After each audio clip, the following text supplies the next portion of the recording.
welcome to Superhumanizer Podcast, where we promote empathy and understanding in polarizing viewpoints through stories told by people living them. Hey, wonderful Superhumanizer friends! This is Dr. Hani Chabo. Before we dive into this awesome episode, I wanted to take a moment and be real with you. So much work goes into bringing you these conversations. The research, the preparation, the production. It's a labor of love, and it's a lot of real work. If you found value in these stories, we'd love your support. Join our Patreon for as little as $10 a month. You'll get early access to episodes, extended interviews, and even direct access to Katie and I. Or you can send a one-time or recurring donation through our PayPal link. Both links are in the show notes below. You're helping us build a team to produce more content and inspire more humanity. Thank you. Now, let's get into it. Hey friends, quick note, we recorded this profound conversation between Daniel and Elon Lee in February of 2024. However, it still felt essential to release as events continue to unfold in Israel and Palestine. If you're able to support our show, you're helping us to build our team so that we can release episodes faster. All right, here it goes. Enjoy the conversation. Hello, everyone, and welcome to the Superhumanizer podcast. You might notice that the voice you're hearing is not Hani's. It's not the regular one. My name is Daniel Mate, and I'm really excited to be your guest host today on this podcast. I've already been a guest on the podcast, and today it's my honor and pleasure to be in the interviewer seat talking to Alon Lee Green live from Tel Aviv. So hello. Hi. Hi. Nice welcome. to meet you and very nice to be here. Indeed. It's great to have you. So Alon is the founding national director of Standing Together. I know the Hebrew name for that, Omdim Biyachad, right? How do you say it in Arabic? Nakif Ma'an. Nakif Ma'an, okay. Which is a progressive grassroots movement in Israel, I guess we could say Israel-Palestine, which mobilizes thousands around peace, equality, and social justice, and has been a monumental force showing the world that solidarity between Jews and Palestinians in that land is possible and crucial. He is an Atlantic Fellow for Social and Economic Equity and has been an activist since adolescence, organizing Israel's first national waiters union. Hey, waiters of the world unite. You have nothing to lose but your chase. He has also worked in the Israeli parliament, known as the Knesset, for 5 years in legislation and building citizens' campaigns that have advanced laws benefiting workers, students, and the LGBTQ community. Alon Lee's brave, outspoken support for both Palestinian and Israeli liberation, with equal rights for all from the river to the sea, has inspired thousands across Israel, Palestine, and the world to stand up for humanity over taking sides. And Alon Lee, we can, I think, very confidently say that you are, and indeed, a heroic superhumanizer at the front line of peace. Thank you so much for spending some time with us today. Wow, that's an introduction, and thank you very much. I'm really happy to be here. Yeah, you're welcome. I wish I'd written it. I've got a great research team behind me, but I can confirm it's all true. I mean, really, after October 7th happened, when I was looking to see what's happening in Israeli society, and I was looking, cringing, because I knew it was going to be ugly. What I didn't expect to see was just how vocal and prominent and courageous and bold you and Sally and the whole movement have been, and you've been such an important voice for exposing the world to a different picture of Israel, that we don't want to exaggerate it and say that it's the mainstream, but we don't want to minimize it either, because it's a very important, and I certainly hope, growing segment of the society. So I'll be asking you about that. But before we do, there's a game we like to play on this podcast called What Brings You Joy? Would you be willing to play it with me? Yes, please. All right, great. So we're going to do 3 rounds, and it's a skill testing question. Alon Lee, my friend, what brings you joy? Home. I feel in so many ways that home is a place where I can recharge and regain and prepare to the outside world, the outside challenges. I feel that in many ways, the level of noise and attacks and challenges that exist in the last months and even years for me and some of my colleagues is so high that I guess I get a peace of mind and a peace of quiet when I come home, and it brings me joy. Do you feel like that's underrated in activism, the importance of taking care of the inner side of things so that you can then show up for the outer? Definitely. I think I'm learning that in only of recently, and I'm not that good in taking care of myself and protecting myself. I think the level of the amount of trauma and things that just happen to you or happened around you, and you pick them. You see them, you pick them, you're exposed to them, that you just say, okay, I will move on, and you think that's another thing, but actually it stays with you, and you're really picking it with you, and then you don't give enough attention or enough space to understand even what happened. It's so easy to just go on my Instagram or my TikTok or my Telegram or whatever and turn it on, and without expecting, see a dead body on a story for being so direct, or seeing immense pain. Directness is the order of the day, I think. Yeah. Or seeing so much pain. And then you just move on. You just turn it off, or you write something about it. I sometimes talk about it in my platforms, but I don't give myself the moment or space to ask, what does it do to me? Or how does it affect me and others? And I think that I'm finding that at home, at least, I have the time to choose not, first of all, which is very important, to choose not to pick things up, not to be exposed, and to have the quiet moment. I really love the 2 hours. I wake up quite early in the morning. I love the 2 hours of quiet. No one calls you, no one writes anything because it's too early in the morning. My partner is still asleep. So I get to sit with my coffee. I choose what to read, what to do, or just be quiet and not to read anything or not to go online and see the news. And I think it's a moment to cherish. And I felt how much I needed that in all these few months. Yeah, I was talking to a Palestinian activist recently, a very prominent one, who had been inside of a mindset where she was like, I can't stop. My people need me right now. We're being destroyed, and it would be in bad taste for me to stop. But what she came to realize for herself was ultimately she can't be of the kind of service she wants to be to her people if she's working herself into a coma or into numbness or into jadedness, and that there were other parts of her life that needed attention. And to be an effective activist, you have to have a foundation around you, and your relationships have to be healthy. So I'm glad that you have a source of joy called home for you. And I'm sure home has a physical dimension and an emotional dimension and psychological dimension, all that. Okay, great. That was round one. That was pretty rich. Second round, Alon Lee, what brings you joy? The movement. I would say the movement.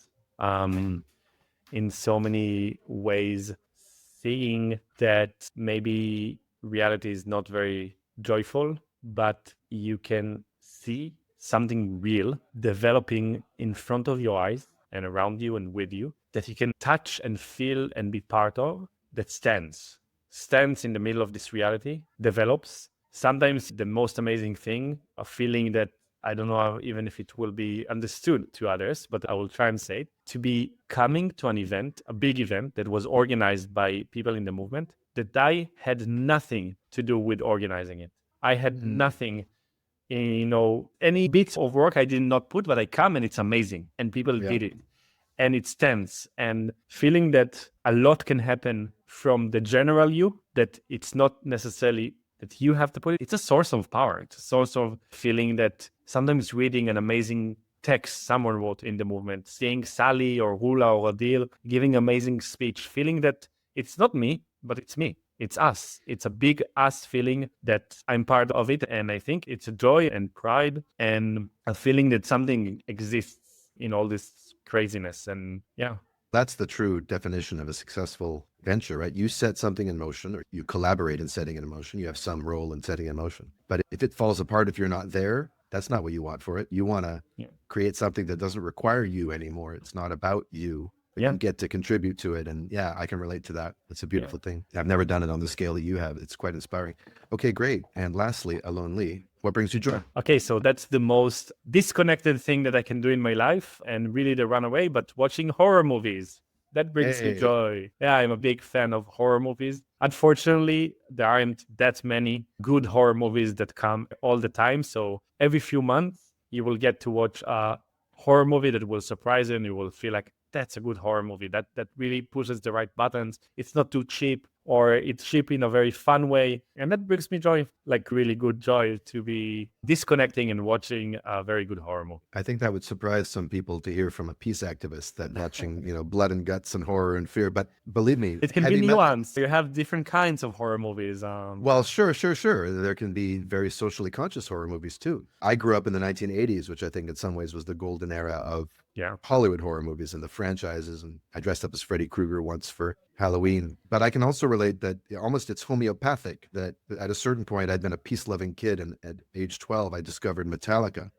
And it was Mhm. the most soothing music I'd ever heard. I would listen to their And Justice for All album to fall asleep. Wow. It was like Enya for me. It just regulated something in me. Anyway, thank you for playing that game with me. Would you be willing to reverse roles? Yes, I'm gonna ask you then. Yalla. Yeah. All right. So Daniel, what brings you joy? One thing that brings me joy is being back in this conversation with Israelis and Palestinians. I'd been estranged from it for several decades, since my days in the labor Zionist, left-wing Zionist, which these days is starting to sound more and more like an oxymoron. But back in the 80s and 90s, we had this vision that we could be both Jewish nationalists and good hippies. And going to summer camp, which was a really utopian place, and living on a kibbutz for 10 months, we were oblivious about many things. But one of the things it did is it allowed us to be connected to Israeli society, not nearly connected enough to Palestinian society. And that was a huge chauvinist blind spot. But I still, without any shame, have fond memories of being connected to that part of the Jewish world, which, whatever you think about it, is an important part of the Jewish world. And there's a lot that I love about Israelis. And then I just got over it. I got jaded about it and I tuned out. And every few years, when Israel would, quote unquote, mow the lawn in Gaza or something, I would post about it angrily on Facebook. And Israelis became more and more to me like the cousins I don't speak to. And Mhm. since October 7th, my world has really opened back up and reminding me how much I care about this part of my world. And that necessarily involves speaking to way more Palestinians than I have in my life. I've been like a sympathetic cheerleader, but they've remained an abstraction for me in a lot of ways, that as they can for us privileged North American Jews and North Americans, period. And I'm Yeah. sure for Israelis too, you know? Thanks. So Definitely. the joy of reconnecting with the human side of this quote unquote conflict and the Mhm. human beings in it, those who have woken up to the nature of it and those who dare to dream of a better future, brings me a deep sense of, I'm very moved by it. It's not joy in the sense of, oh, this is so much fun. It is, but more than that, it's very meaningful to me. Sounds like coming back to an old territory, an old land that you used to know. But what do you feel you meet today when you are exposed or interact with the Israeli society, knowing the Israeli society of back then? Yeah, the battle lines have been drawn so much more clearly than they ever were before. There used to be, I remember when I was in Israel in 1993 and 94, I proudly wore a Meretz t-shirt, right? The political party of Yossi Sarid and Shulamit Aloni. And he's good, left-wing, socialist-oriented Jews who wanted land for peace. They wanted a two-state solution. They were against the occupation and all that. And then the second Intifada happened in the late 90s, early 2000s, and it seemed like the Israeli peace movement gave up, shrugged its shoulders and said, there's no one to talk to, which was its destiny all along, because that's been the Israeli attitude, the Abba Eban attitude of the Palestinians never miss an opportunity and all that bullshit. So on the one hand, I've noticed that the Israelis who are still clinging to the dream of a Jewish supremacist state that can be secure and can somehow secure itself and not commit massive crimes are more and more hysterical. Although maybe I shouldn't use that word because it's got misogynist history, but what's the word? Histrionic, sane, lunatic. Like they're getting more and more crazy. As they would have to, because they're clinging to a sinking ship and they're desperate and they're scared. So the amount of fear and the trauma that's on the surface in Israeli society, you can see it on the TikTok, on Twitter, and all that kind of stuff. But as far as the Israelis that I still have something in common with in terms of a worldview, they have radicalized radically. There's just open talk about how this project called Israel, as it currently stands, is not tenable. Something fundamentally is going to have to shift. And hearing Israelis talk about from the river to the sea, Palestine and Israel will be free. I wasn't hearing that before. That was very fringe. It's still fringe, but that now is the peace position. And also this generation, your generation, the younger generations, Israelis and Palestinians, social media has made it so that it's so much easier. It's ironic. You're living there right next to each other, but it's never been easier to actually connect. And people are doing that work and dealing with their own. And also we're living in a trauma-aware era. I'm not sure if you know, but I co-wrote a book about trauma called The Myth of Normal with my dad. And we're living in a time where trauma is mainstream. So everyone knows they're carrying pain. So people are more responsible for their own stuff, and they're able to meet other people on a more equal playing field. So those are some of the things I see, and those are also grounds for joy, or at least optimism. Wow, that's very interesting. Also, the part of the traumas, it does feel that seeing a war in front of your eyes and seeing how it's all developed online all the time, it is very true that we are aware of the trauma and talk about the trauma in real time. Yeah. Also, the soldiers. In a very dichotomy world, you can look at all the soldiers, the Israeli soldiers in Gaza, and say those are the oppressors. But you can also look at them and see how they are also victims of the system, victims of the conception in the Israeli government and politics that we can maintain military control over millions of people and somehow expect violence not to come, and then the soldiers are paying the price from the Israeli side. Of course, it's a That's very right. different one from the Palestinians. That's right. But yeah, That's right. I've been saying recently that we talk about hostages, free the hostages. Yeah, let's release all 7 million hostages that Smotrich and Ben Gvir and Netanyahu have, the cognitive capture of the entire Israeli public, keeping them in a trauma state, keeping them scared, keeping them isolated from the world, keeping them in a bunker of paranoia and psychosis. Let's free everybody. And then, and first and foremost, free the Palestinians who are under material and military occupation, not a metaphorical one, you know? Exactly. Yeah. But coming back to joy from these things. So what brings you joy? Humor brings me joy. Humor brings me joy. And being able to find ways to laugh in this moment, whether it's laughing at the madness or just laughing in spite of the madness and about something else. And I've been really relieved that my sense of humor seems to be allowed in this moment by the people who are seeking solidarity, and like even Palestinians, because I make light of a lot of shit on, you know, and I don't know if you saw, but I took part in a parody video. Like, this is the ultimate. In fact, the ironic thing is I used to do this all the time at Habonim summer camp. I used to write parody songs based on pop songs about this or that issue, or making fun of someone, one of the counselors, or just all that, changing the lyrics. So on YouTube recently, I collaborated with the podcaster Katie Halper and some other friends of ours to create a song for Bibi and Biden to be singing to each other based on that 1980s movie theme song from Mannequin, Nothing's Gonna Stop Us Now. And we made a music video, and I played the voice of Bibi, and Mike McRae, who's one of America's best impersonating comedians, played Biden. And I co-wrote the lyrics. And I was really worried that Palestinians were going to be offended, because it's like, how can you laugh at this? And there were lines like, and when the strip runs out of Gazans, we'll go kill their cousins. Nothing's going to stop us now. I mean, just like rhymes that were like a little too sharp, or like, and if our rep gets any Loa, we'll invoke the Shoah. Okay. Things like that. And if South Africa accuses, they just hate the Jewses. You know, sounds fun. I must say, it's tons of fun, and it's meant to be cathartic, because if you can't say something, you can't see it. If you can't name something, you can't really deal with it. And I was hoping that it would have that effect. And I was worried that people would be so serious in this moment. I would totally understand if they were like, what are you, North American Jew, doing, making light of this? But in fact, it seems to be medicine. And I'm really just grateful to, also, you know, I have a friend, Matt Lieb, who has a podcast called Bad Hasbara, where he just takes apart Israeli Hasbara, and I've co-hosted the show with him. And I'm just grateful for anyone who can keep their sense of humor and critical thinking alive in this moment. It brings me joy that human beings can still generate a sense of lightness and playfulness in the face of unimaginably cruel realities, because it means we haven't lost our humanity. And one of my favorite things about Jewish tradition, in fact, is satirical humor. Ashkenazi Jews basically invented American stand-up comedy and contributed a lot to musical theater and vaudeville and all that. And that's all about being an outsider, being able to take the piss when it comes to hypocrisy and illegitimate power. So that brings me a lot of joy. It actually, I didn't know that Jews had something to do with developing the comedy scene in the US. Basically, us two oppressed peoples created American comedy. Amazing. And I do feel sometimes, wow, I wish no one will actually hear what jokes we can tell each other in the office. And like, I will say something about Palestinians, someone else will say something about the Jews. It's all very funny, but then you're like so afraid someone will hear it. But yeah, maybe it does help us a lot to deal with what's happening, and just to get to a moment of letting go.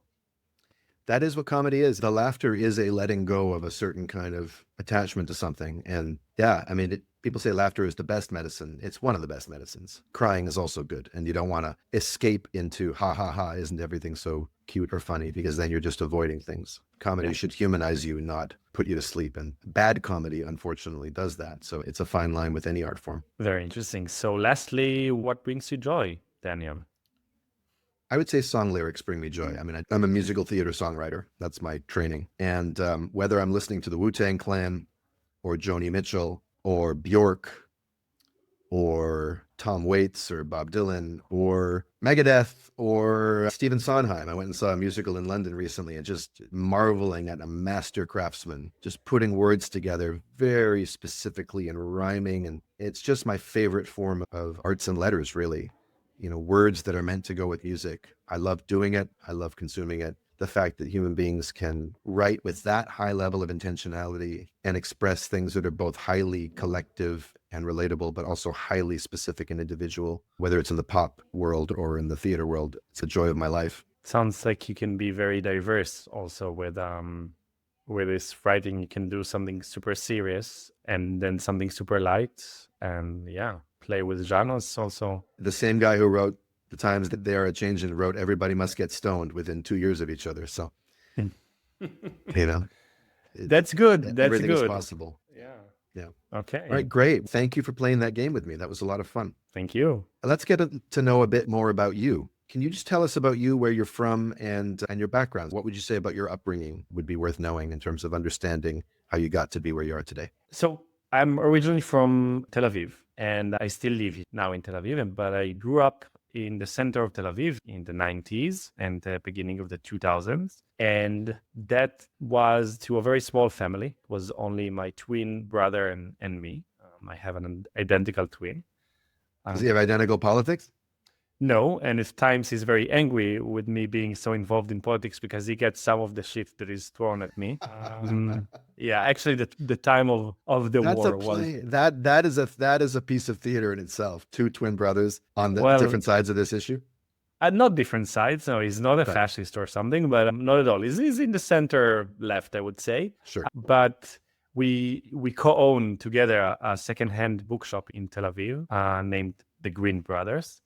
And because it's out there in Tel Aviv, in really the center of Tel Aviv, people know it for already 12 years, and it's kind of an institution already in the city. A lot of angry, more fascist people or right-wing people came to the store to try and attack me or curse me or throw something at me during the months of the war, and finding him there looking exactly like me. And I'm not working there. To whomever listens, I'm not spending my days there. I'm not working there. If you come and see a person that looks like a lonely in this shop, it's not a lonely, it's Eli, and he looks exactly the same.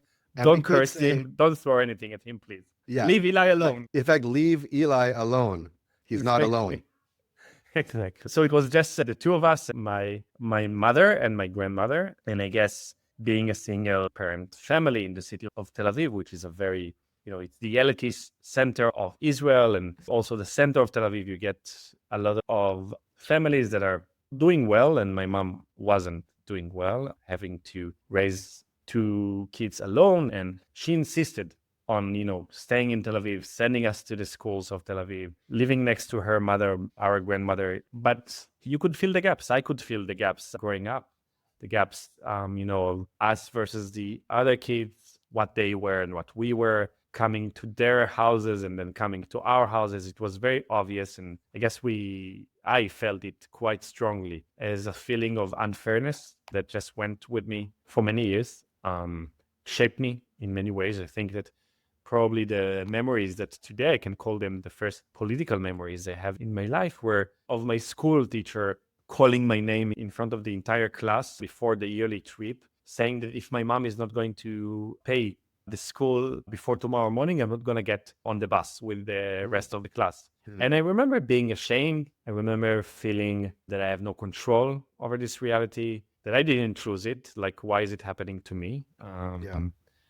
And later on, I understood I'm gay, which also pushed some feelings of unfairness and feelings that I need to hide something from the world. I'm not going to be like the rest of the world, something I'm not getting like everyone else. And I guess there was this. In Israel, isn't the gay welcoming utopia for LGBT people that Israel's official Twitter account keeps telling us? Yes, and you might even be surprised that we don't even have the rights to marry in Israel. Oh, surprise, surprise. We do have an amazing, huge LGBT parade in Tel Aviv. Yeah, that's because corporations can make a lot of money off it. Yes, exactly. And the government and other companies, they really like to waive it, but then rights, it's not really their thing. So I'll ask you about pinkwashing later. Please, one of my favorite topics. But so you realized you were gay, and you felt the unfairness of that. I felt the unfairness, and I think a lot of the feelings that I carried with me, and still in a deep way, is that things are not right. Things are not right for me. Things are not equal. Things are not fair. And in my last year of high school, I started working in a coffee place, which was part of a very big American chain, the Coffee Bean and Tea Leaf. It's a California-based coffee shop chain. They came to Israel and they became quickly one of the two largest coffee chains in Israel. And I worked in one of their branches. And 18 years old young person in his 12th grade coming to work there. Let's just say the law of workers is just a recommendation in those kinds of places. So we didn't get a salary. We didn't get paid for extra hours working on Shabbat, the rest day. We didn't get paid. And I remember coming to my boss there after the second paycheck, telling him, listen, like, I know I need to get paid if I work more than 8 hours. Like the law says that I need to get paid for extra hours. And if I come here, like I come every Saturday to work on my rest day, I need to get paid 150% for it. And you need to pay me for buses and so on. And he said, like, listen, this is how we do things here. And if you don't like it, just cross the street and work in a different cafe. But I didn't. I stayed and I unionized the workers instead. What year was this? How long ago was this? Was 2007. Okay, you were ahead of the curve then. I always think of Israel as catching up to U.S. trends, but I feel like the unionization movement across retail and service industry stuff in the United States has really been a 2010s phenomenon with the Amazon strike, even in the last 5 years. So in general, it's the post-social protest international wave. So there was Zuccotti. Post Zuccotti, post in the US, it was Occupy Wall Street. In Israel, we had even a bigger protest. It was the social protest of 2011. My struggle with another 2 or 3 struggle were before the big wave, and it actually started the wave of unionizing in Israel, a big wave of building new unions in commercial companies and other places. But when I unionized the workers, and we had 400 workers in this chain, we need to get 2/3 of the workers unionized in order to be considered a legal union. But the management found out before we were recognized legally, and it got me fired. It got me fired because nowhere before in Israel there was a union in the private sector, especially of young people, that came and said, we're building a union here, not in the electricity company or the telecommunication or whatever, like public sector, but it was the private sector. And they told me, this is the private sector. It's not legal to unionize. And I said, it is legal, but they fired me anyway. And we took them to court. That within 2 or 3 weeks brought me back to work with a court order. It's hell yeah. I would say your cappuccinos were you could charge double for those cappuccinos. Your barista was court mandated to make you that drink. Yeah. I had some protection. It was a historic by ruling of it was the first. Even now, if a person will be fired because of trying to build a union in Israel, they can take them to court based on this decision that brought me back. How cool. Yeah, but it's not the most pleasant thing, honestly, to come back in a place that just fired you and telling them, you don't want me here, but the court says I should be here. So that started you off. It seems like that must have habituated you to not being so popular or standing up against forces that are larger than you, that are unfair, that want to keep things going the way they are, but you see a different possibility. There's your first taste of raging against the machine, or at least reasoning against the machine, trying to change an immovable object and having some success, making a difference, not overthrowing the whole system, but moving society forward in a positive direction. What you're most known for, of course, is your work with Standing Together, which is trying to take on an even bigger and more destructive set of oppressions and inequalities. So how did you first become aware of the Palestinian plight? I was going to say the Palestinian question, but I hate that phrase. That's exactly what the Europeans said about the Jews, right? The Jewish question. And when people become a question, you got to find a solution. And we know how that goes. How many books are titled The Jewish Question? Yeah, absolutely. Countless books from the same years of imperialism, thinking, how do we solve the Jewish problem? Do we throw them there or there? Where do we put them? That's right. Yeah. And Zionism swallowed that premise whole hog, right? Yeah, it's the mirror image of that. It's the mirror image, right? Yeah. Jews are a question. We're going to solve it over here at these people's expense, and then they become the question. So can you just walk us through the sort of the birth and blooming of your awareness around this issue, and was there a moment where you decided, I have to be active on this? I can't just let it be the way it is. So I guess when I really became like on my final stage of really becoming political around the workers' struggle in the coffee place, I understood two things. One is not really related to Palestinians, but I understood that maybe I can assume some control over my reality if I organize with other people that are in the same reality that me, the workers. And it was an eye-opening moment for me. And that maybe has some roots of what we're doing in Standing Together, the attempt to build power and to organize. But another thing that was really interesting is that we were a union of 5 representatives in the union, representing 400, almost 400 workers in it. Among the 5 union members, union representatives, one person named Nazir Taha, and he was a Palestinian citizen of Israel. In the days after the Second Lebanese War, where the Israeli society was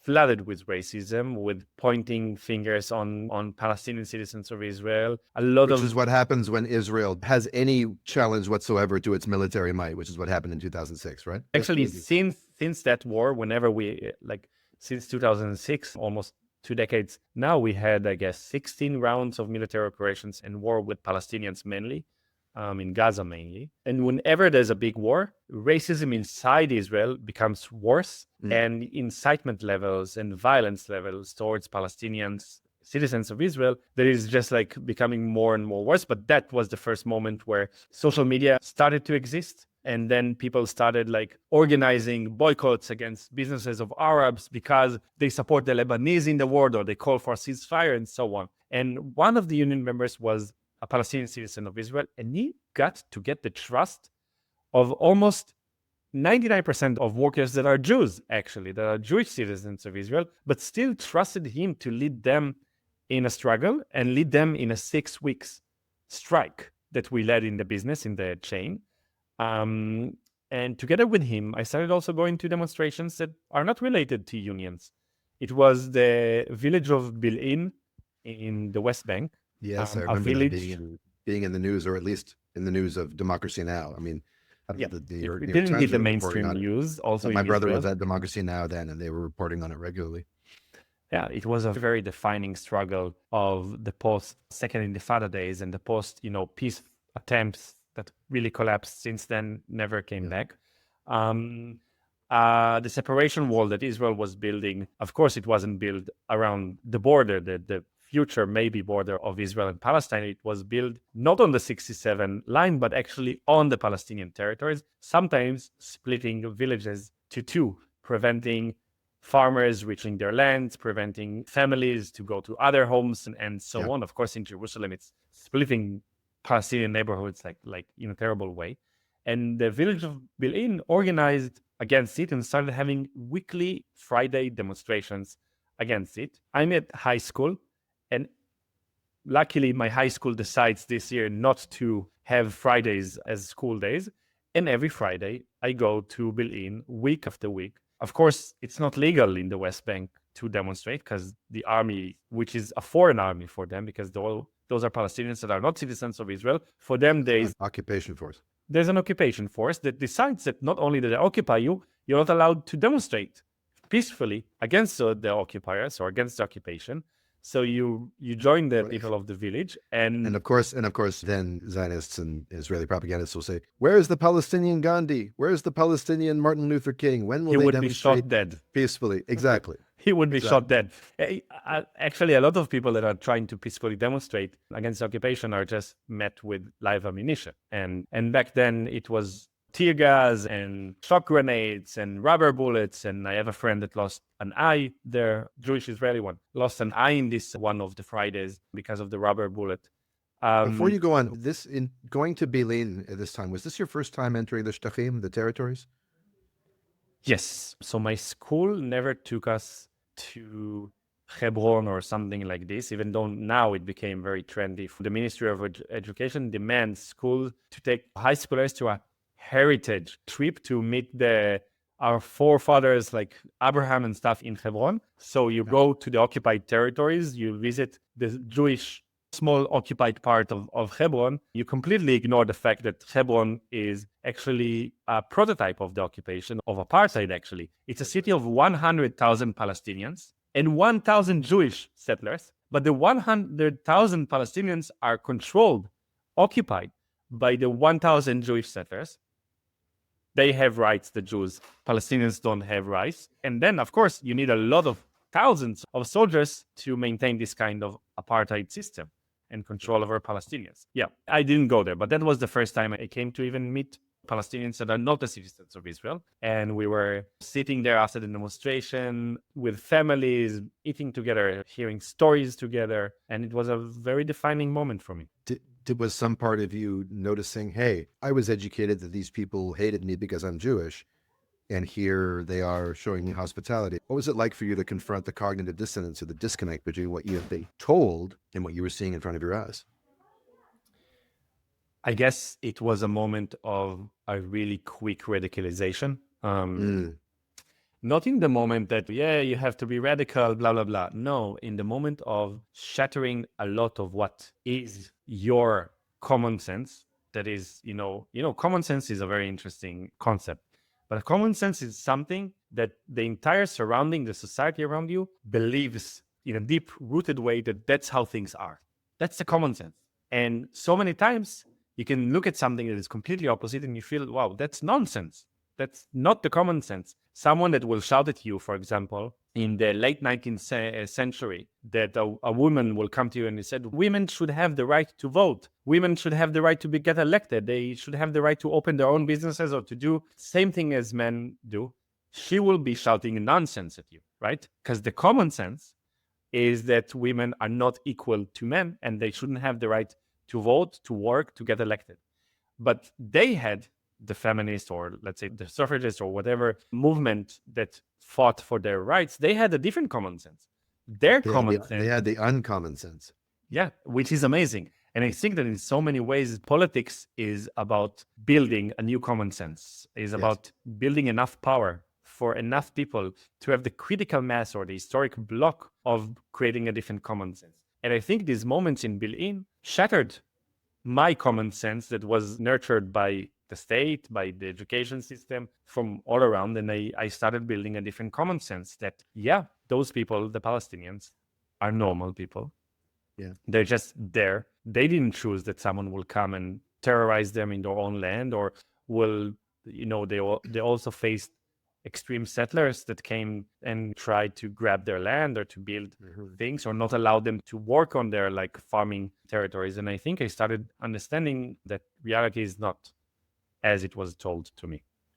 Yeah, well, and probably your lifelong, Leonard Cohen said there's a crack in everything. That's how the light gets in. And you already had cracks in your view of the common sense because it didn't include you. It didn't see you, whether it was your sexuality or your class position. And speaking of class, just before we move on, I think it's really interesting and instructive to note that your way into this topic was through a Palestinian Israeli labor organizer named Nasir. And here's a case where organizing along class lines opens people up to seeing things on identity and racial lines that they otherwise wouldn't be able to see. That in the United States leftist world, and maybe I'm getting a little too inside baseball here, but there's always this debate between class reductionism and identity politics and all this kind of stuff. And I was just always been of the belief that organizing around material reality and material conditions is how you build solidarity. And inside of that, there's all kinds of room for understanding the more nuanced experiences of people of different backgrounds and stuff, but that the fundamental dividing line in our world is between those who have power and those who don't have power, And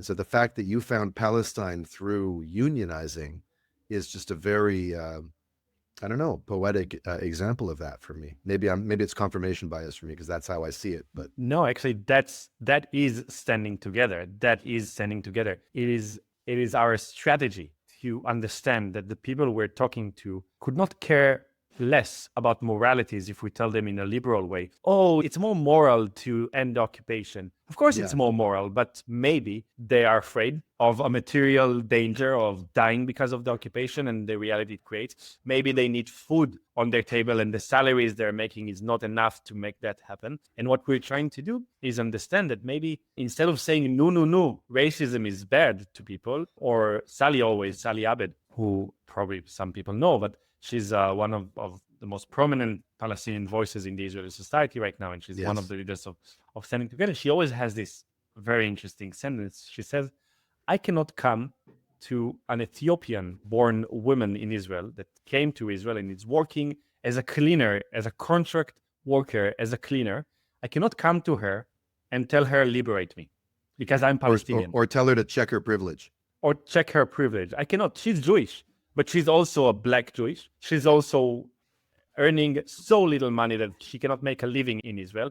She's overlooked. No one sees her. She can be 70 years old and have no pension, so she has to work in advanced age. Sally, as a Palestinian, cannot come to her and tell her, liberate me, or don't forget you're Jewish and I'm Palestinian. Sally says, I need to create a joint struggle with her. Brilliant. And I think Fred Hampton understood this, and he got killed for it. Yeah. And I think that's what we're trying to create in Standing Together, a shared interest, a struggle that is based eventually on this question of what is a division line in politics.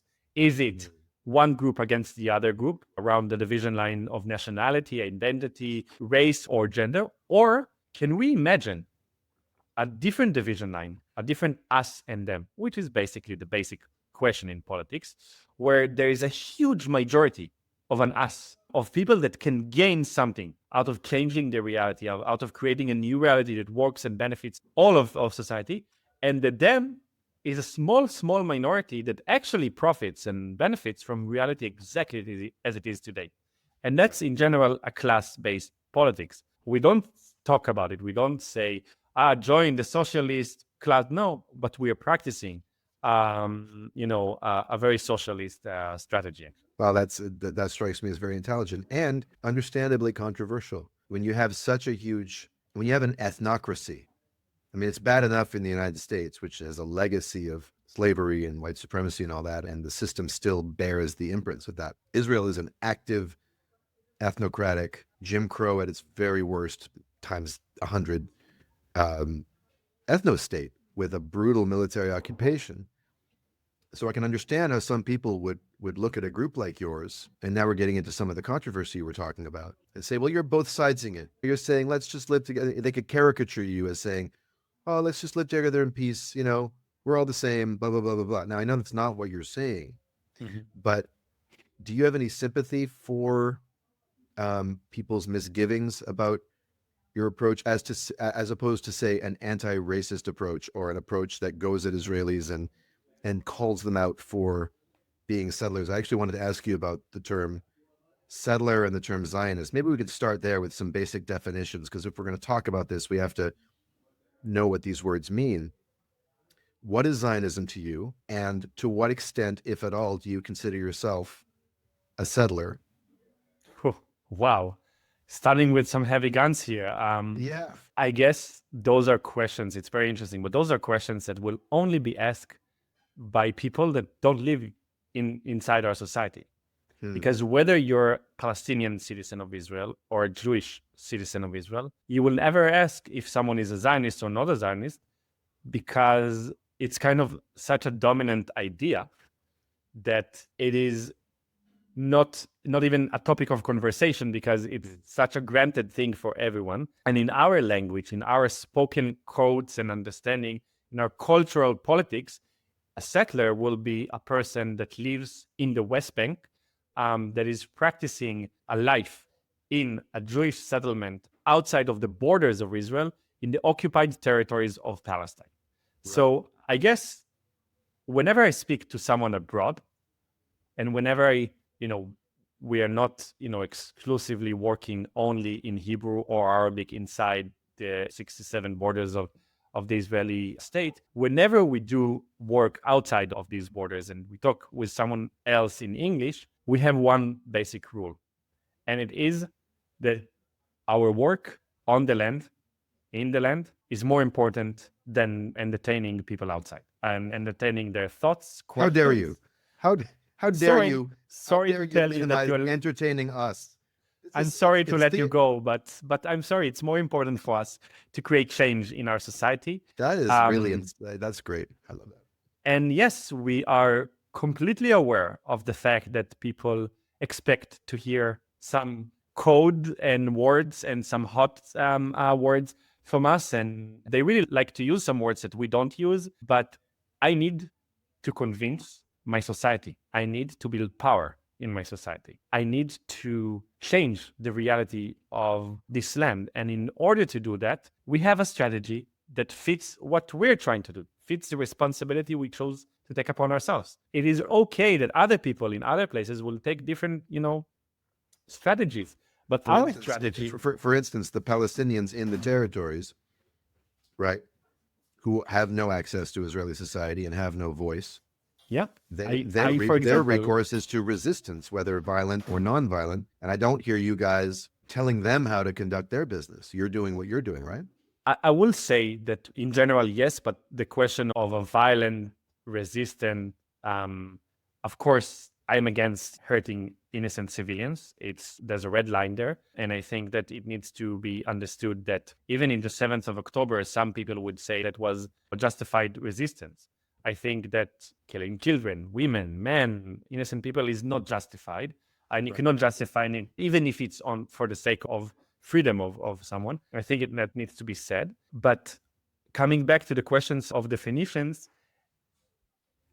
we operate in a society that is a challenging society. We're not only saying, and I'm not only saying, allow me to deceive, I'm not saying it at all, allow me to deceive the people so we use the words that they want to hear. No, I love my society.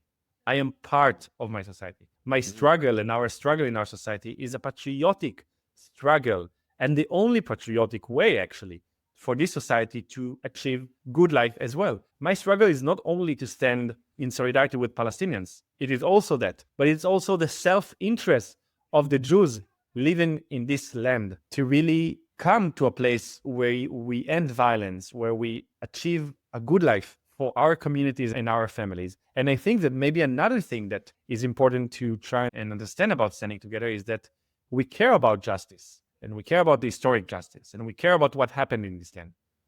But we also work towards a solution. So we will never stop in the place of saying, okay, because of things that happened in history, we cannot cooperate with anyone because their families came from what they did and what. No, there's a basic reality. And this basic reality is that there are 7 million Palestinians living on this land that are going nowhere, that are calling this land their homeland.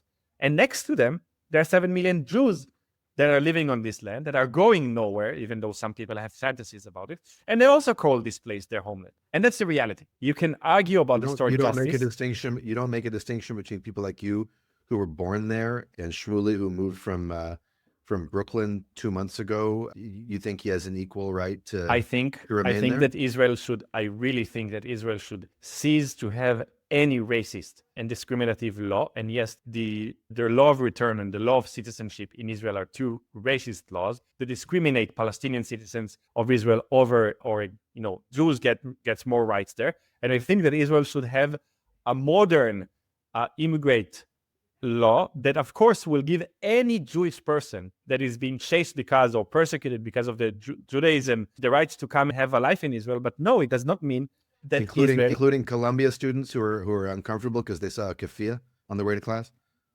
Poor them. I really feel sorry for them. Tough life, really. Yeah, it's really tough.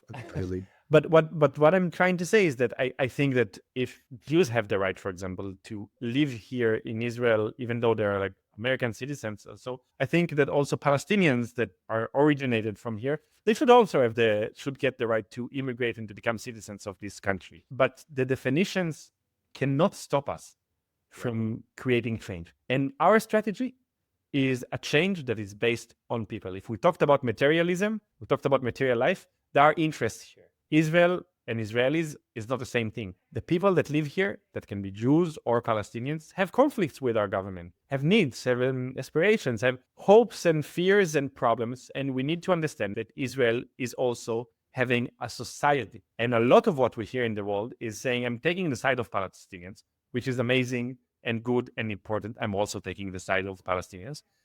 But that means for some people that they're against all Israelis. They say to boycott all Israelis. They say that all Israelis are somehow benefiting from the occupation and the war. And what we're saying is no. Being supporting of Israelis necessarily means you need to be supportive of the Palestinians and their rights for freedom and independence and equality. But also being supportive of Palestinians needs to come with being supportive of the Israelis that live here, because both of those people are not going anywhere. Absolutely. So in this moment, you're talking to me, right? You're not talking to Israelis. So can we talk a little more candidly than you would if you're on the streets of Tel Aviv trying to convince someone? Yeah, I'm sure. gonna ask. It's Yeah, not yeah. that I have So, anything. so just Yeah. between you and me. No, I know. I just want to know what you think about this. Because there's a point of view one could make, and I think I'm sympathetic to it instinctively, although I'm persuadable. I love everything you're saying. And of course, I am sitting outside. I am totally in the cheap seats, watching this sports game or theater piece from the balcony and clapping and cheering and booing and all that shit. Like it is in a fundamental way. I do not have skin in the game the way you do. So I just have to own that. And many of us do not, whether we're anti-Zionist Jews or Palestinians in the diaspora or unaffiliated people. I constantly have to be remembered that living on the land, whoever you are, is necessarily, it's that quantum physics thing of the changes of the thing by who's viewing it. That said, from my outside point of view, I wonder about this. When you talk about you're patriotically doing it for your own people or for your own country, well, then the question is, what is the nature of that country? Do we have to, at some point, say that the future that you're envisioning will at some point necessarily involve, and this is not maybe the first step, but the dismantling of the thing now known as Israel, which is to say, the state of the Jews, because that name and that flag and that national anthem are by definition and from the ground up created to be a bunker for the Jewish people and fuck anyone else. That's how it was built. Now you could transform that place, that land, and certainly not, as you say, Israel is not the same as Israelis. The people currently called Israelis are human beings. They are Jews living in that land. But is it not accurate to say that in some fundamental ways, the structures that constitute the country currently called Israel, many of them at least, will have to be dismantled so radically that it would be unrecognizable, and that we have to be preparing ourselves for that future, and that any activism that's predicated on, oh no, we can keep things kind of the way they are, but just more equal, is naive. And now we get into the realm of terms like normalization, which I don't like that term. I think it's one of these conversation ending terms, but you start to see where people might be coming from. Does that resonate with you at all? So I would say that I understand the dreams and I understand the ending points that we should aspire to get to. And I will say that, yes, I'm signing on any form of existence of this land, that all people that live here are equal and free and independent. And there's no form of discrimination. And I will continue to fight. Even if we end the occupation one day, I will continue to fight until this country will be an equal country and there will be no discrimination. And you can understand what it means about a lot of forms of discrimination that grants Jews more rights here than Palestinians. No question about it for me. But I do want to say, and you know what, I will even say that I'm also, like, my ending vision is a socialist federation of the Middle East. Okay, I think that's the best way to have our lives organized here. We have amazing people in Lebanon, amazing people Great. in Syria and Jordan. Done. And Let me just order. I'm just going to order it on DoorDash. Okay, I'm just going to. Okay, amazing. Yeah, that's the nice. They're going to vision. deliver. There's a delivery fee. They'll have it here within 45 minutes. Thank you very much. Finally, someone is being practical here. Tachlis, right? Tachlis. But what our current and urgent role is to stop the bloodshed. Yes. And it's very interesting to have these discussions about what is the characteristic of the future state and where will the struggle continue. But there is a struggle in front of us right now. And the struggle is to win and build enough power to win in order to save people's lives and in order to create the basic existence where you can leave your home in East Jerusalem or West Jerusalem, knowing that you're safe, or in Gaza, knowing that a bomb will not drop on your head, or you will be told to evacuate to the city of Rafah, just to 1 month after be told that you need to evacuate to a different place, but your home is destroyed. So or that your 5-year-old son 12 years from now isn't going to be patrolling some neighborhood, shooting at children, throwing rocks, or playing soccer. Like, yep. So I think there is a very urgent sense to the struggle right now. We need to end the war. We need to end the occupation. And we need to come to a place where both political leaderships, both of the Jewish people here, the Israeli state, and of the Palestinians, are able to get into a room together with the intention of ending the occupation, achieving Israeli-Palestinian peace, and really achieving independence for both people. Our role in standing together is to create the political will and the popular demand from the Israeli side to put our government in the room. Okay? So we can talk about what will happen after that, but it's a big enough role right now to really push this and to really concentrate in this. And I understand a lot of people will look from the outside and say, they acknowledge the Israeli society, which we are part of. Don't tell them what we are part of the Israeli society. 20% of the citizens of Israel are Palestinian citizens of Israel. They have no choice, by the way, when you want to boycott them as well, because the BDS boycotts them sometimes. They have no choice but to participate in the Israeli society. They teach in our schools, they work in our hospitals, in their hospitals, because it's a mutual service for both of the citizens, even though it's discriminative and there are, a lot of racism and discrimination, it's also their society. And I think that war normalization misses that there is a society here. And Yes. Palestinians are also part of this society. Yes. Do we need to storm ahead and change the society? Yes, that's our job. That's our role. Does it mean that you need to, in Hebrew we say, spill the baby with the bath water? Yeah. Throw out the baby with the bathwater. Exactly. Do we need to do that while we're trying to end racism, occupation, war, and achieve equality and freedom for everyone? I think you can't do that because those people are going to remain. My people, I'm going to remain here, I hope. And yeah, we need to find a solution. Yeah, even if you wanted to be like just practical about it and you just wish the Jews would leave, someone show me a program where that's going to happen. Like I can have sympathy for the wish for revenge or the view that Jews, I mean, also how are you going to determine between the Jews who have actual lineage there and the Ashkenazim who came and fucked everything up? Like you'd have to have some kind of blood test or like you just start to think about any kind of scenario in which you're trying to like extricate Jewish life from that land without booting out the people who have Do you been know living how in that many land forever. Do you know how many times in the last 4 months I got on my Twitter or Instagram, if you're really for the Palestinians, you should, all caps, leave and just go out of our country or our state or land. And it's like, where do you want me to live to? Yeah. It's my home, the only home I have in the world. It's also your home if you're Palestinian. Yes, history brought us to a terrible place, and my people did crimes in this process, and the things that really happened. There was a Nakba, I acknowledge that. There is a continuous discriminative and racist oppression of Palestinians. I acknowledge that as well. But I'm here, and we can pick a lot of moments in history and other places and say, this is the moment where I wish to pause and say, so whomever came after this moment, leave, and whomever, but everyone migrated and stuff. And there's a very fresh and recent history. So I understand the claim and the anger, but I'm half Turkish, Bulgarian, like my heritage. I'm not a citizen of the east of a country. I'm not sure President Erdogan will say, oh, please come back to me. Here is the home your family used to live in, the city of Edirne. Not everyone is the king of Morocco. Yeah. So what do you like? Also, do I split half of my body here and the other half to different? Yeah. Exactly. All right. So we're talking about practicalities and we're talking about messaging, and politics are about priorities, right? And trying to achieve an achievable goal within a certain amount of time, which means that you must have a message for different groups, something you're trying to get across to them. So if you could sum up what it is you want Israelis to understand, and particularly Israelis who are too traumatized or angry right now in the wake of October 7th, and I would say, in my view, their government is keeping them traumatized and angry on purpose.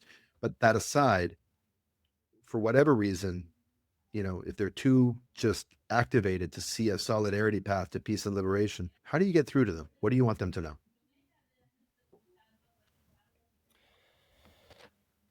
I guess that I want us to see, to really notice, and not to just, see, but also to look and to understand that in front of us, there's a reality full of chains, and that the Palestinians are in prison at the moment, not very metaphorical, very realistic prison, but in a prison, not only the prisoner is at the prison, also the guard is at a prison. And maybe the prisoner goes to sleep at night and he sleeps in a chain and is locked in a chamber of a prison.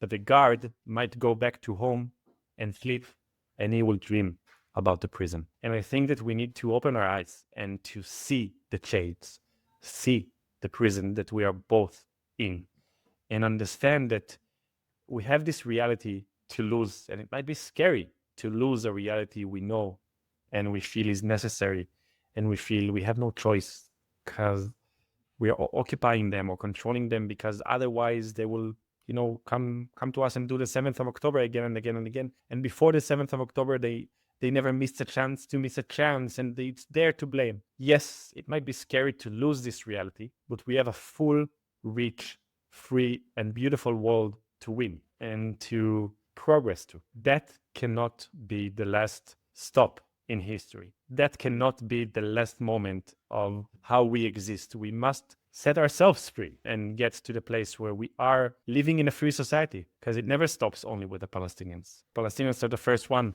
but then there are the Palestinian citizens of Israel, and then there are the leftists and the gay people, and we're all paying a price for war and occupation. And so it is our self-interest to be free, and no one is free until everyone is free. And just a brief follow-up to that. Do you feel that there's some opportunity, looking at Israeli society, again, from the outside, which is where most of the world is, and is very happy to be, they wouldn't trade places with you for a second. It can look as if Israeli society has gone completely nuts and it's hopeless. But I wonder if on the ground, you see some opportunity in the fact that the trauma is so activated right now. The situation is so untenable. People are so upset. They don't know where to put the blame. Could this be a moment of unprecedented malleability as opposed to things getting more rigid and inflexible? Yes, definitely. And I would look at two things that can be nice examples to showcase it. One is, think of mothers, fathers. Would you feel, and I think every parent in the world can connect to this question thing, would you feel solid and safe enough to send your child to be a soldier in Gaza? Or would you be scared to death that they will lose their lives, that they will come back traumatized and with post-trauma, that they will see things and do things? Every person, almost every person in Israel thinks about that. And that's a driving force. And that's an interest. And there's a self-interest that we can recognize and isolate there, of parents understanding that they should wish a better reality also for their children at the moment. Even if there are a lot of soldiers that are like happily running to Gaza saying, we're going to defeat them, we're going to kill all terrorists, blah, blah, blah, blah, blah. Even that, think of the feelings of mothers and fathers, and you recognize there a seed for change that we can use, that we can build on. The second thing is, I will say that crisis is really an opportunity for clarity. And I think we have this opportunity, historic opportunity in the Israeli society at the moment. The entire world is also shouting at us. And we need to see that opportunity, to seize it also, and to present an option. I think that it's easy to blame Israelis, but the truth is there's no alternative for us. A normal person in Israel will only hear what the right wing have to say.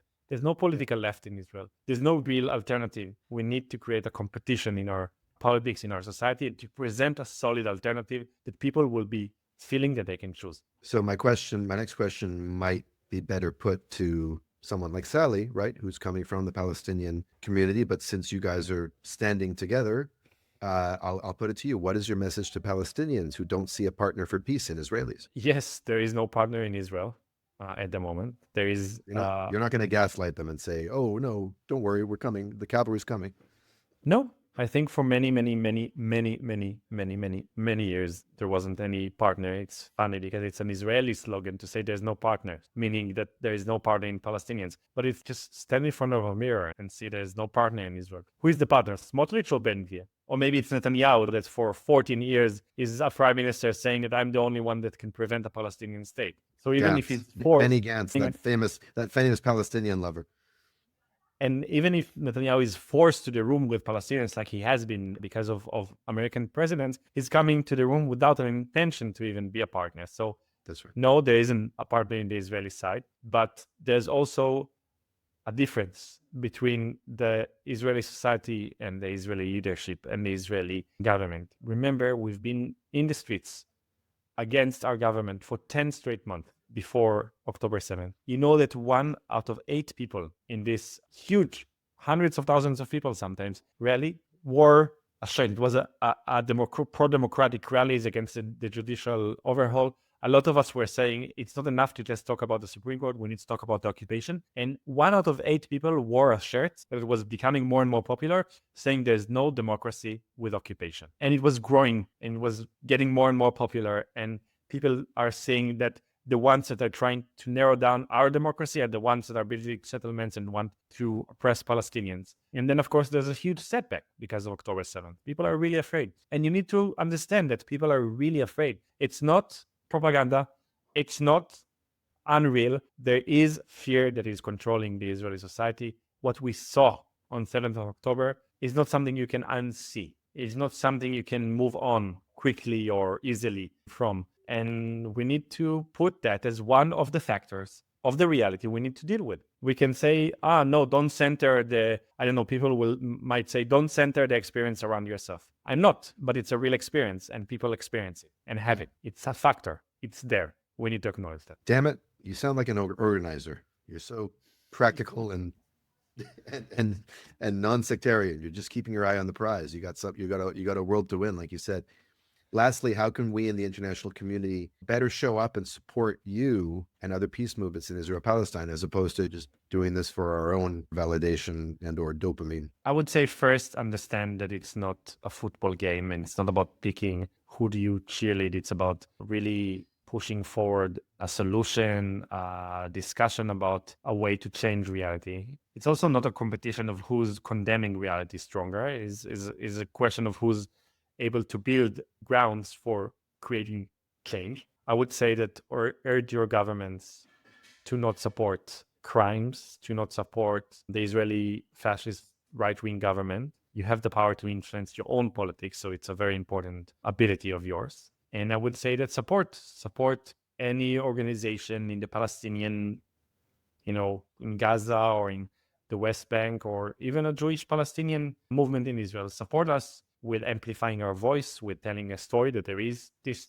thing happening. Donating is always something our kind of movements and organization need. Yeah. You mentioned the tendency to want to just boycott all Israelis. And you may have differences with the capital B, capital D, capital S movement, which is a big topic we don't have time to get into. I imagine you're not saying that small b, small d, small s, like that boycotting weapons manufacturers or aspects of Israeli society. I'm boycotting any product from the settlement, and I'm calling my fellow Israeli citizens to do so. I think every person in the world should not pay a dime for something that has been manufactured by land grabbing or by oppressing other people. Boycotting the Israeli society is a complete different thing. Is identifying the entire society here with the settlements, with the right wing, with the government, which is what the government is trying to do, basically, to say, Bibi Netanyahu said, Israelis is me and I'm Israel. I don't think it's true. Okay, great. Thank you so much for this wide-reaching and very candid conversation. I'd only seen you previously on quick Instagram hits, quick videos, and you talking to the camera and urgently trying to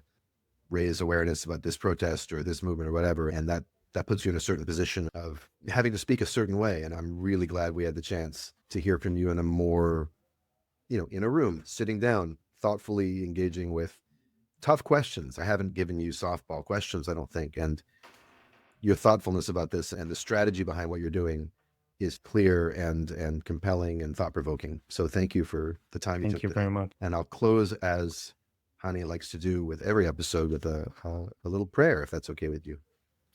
May all beings everywhere thrive in peace and dignity and share in all our joys and freedoms. And may we see true peace in the Middle East for all in our lifetime. Thank you, Alon Lee. Thank you very, very much, Daniel. It was really interesting. I really enjoyed it. Thank you. Hey, Superhumanizer. It's Katie Bogan here. Before you go, I have a quick ask. If today's conversation moved you, would you please leave us a review on Apple Podcasts or Podchaser? Both links are in the show notes. And your reviews really help us to reach more people who need to hear these stories. If you found this episode valuable, please share it with a friend, a loved one, or anyone who you think would benefit from it. Your reviews and sharing help us inspire more humanity in our world. Thank you for being a friend of Superhumanizer. See you next episode.